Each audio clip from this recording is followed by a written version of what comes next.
اهلا بيكي يا موكوسه على عينك. تعالي افهمك هو هيسمع كلامك امتى وليه وازاي وفين. مبدئيا كده اوعي تطلبي من الراجل ان هو يشيل البنات اللي حواليه او اللي عنده في اي حته. هتقولي لي يا شيء الله، يعني هو يقول لي وانا ما اقولوش؟ هقول لك ليه بقى. لا مش عشان هو الراجل وهو السيد وهو اللي كلامه يمشي وان انت كتكوت ضعيف الجناح والدنيا غدرت بيه، ابسولوتلي لا. عشان انت وكمان مره انت وسمعيني احلى تحيه ليكي، انت واثقه من نفسك. طب هو يا شيهي لما طلب مني ما كانش واثق من نفسه، هرد عليك مش هسيب. مش عارفه يا بنتي اجيبها لك ازاي، ادالك في وشك زي ما هي بقى وخلاص. انا هحاول اكذب بس هتقفش لاني مش بعرف اكذب. فبصي خديها مني كده.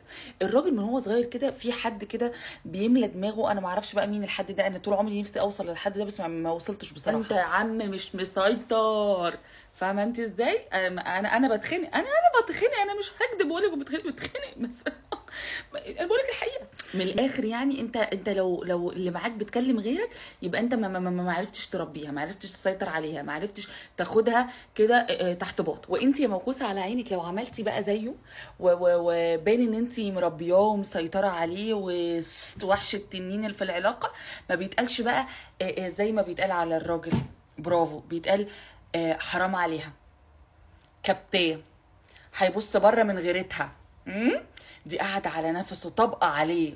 انا مش عارفه ليه عماله اصدمك في حياتك بالكلام اللي بقوله لك، بس والله العظيم انا بوفر عليكي بنتي مجهودات كتيره جدا. فانت عمرك ما تطلبي من الراجل انه يشيل البنات اللي حواليه او اللي معاه اللي عنده او كده. بس انت ممكن تعملي حركه اظرف واصيع.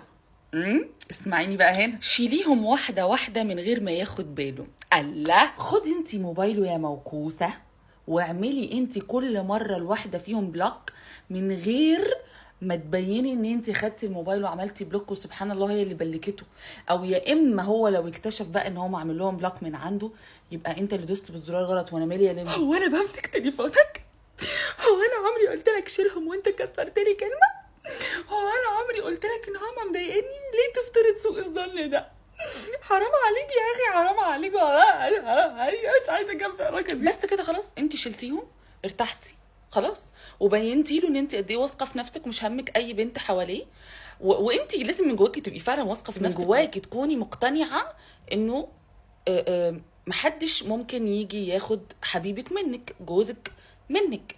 وانت كمان ما تسيبيش الباب موارب. يعني ايه ما تسيبيش الباب موارب؟ يعني ما تسيبيش عنده وقت فاضي انه يفكر في غيرك. هتقولي لا يا شيماء ما انا ما ينفعش افضل ارهقه بالطلبات، ارهقه في مسؤوليات علشان خاطر ما يتخنقش مني. لا اخنقيه حبيبتي، اخنقيه بالمسؤوليات اللي عليه. المسؤوليات اللي بقت دلوقتي للاسف الست فاكراها مسؤولياتها. مامي هي مسؤوليته هو، رجعها له لو سمحتي. قومي رجعها له بسرعه، قومي بنت. بعد ما ترجعي له مسؤولياته مش هيبقى عنده وقت يا حبيبتي والله. لا يبص لك ولا يبص لغيرك. وبعدين يا بنت اللي انت مش عايزه تبلكيه ومش عايزه تشيليه علشان ما يزعلش وما يقفش منك، عشان عشره عمرك، عشان يا حرام هو كان عمل لك ايه يعني عشان تبلكيه وعمرك ما فكرتي فيه وعمره ما فكر فيكي والحاجات دي. تمام، هو نفس الشخص. الاول ما هتيجي واحده في حياته هيعملك بلوك.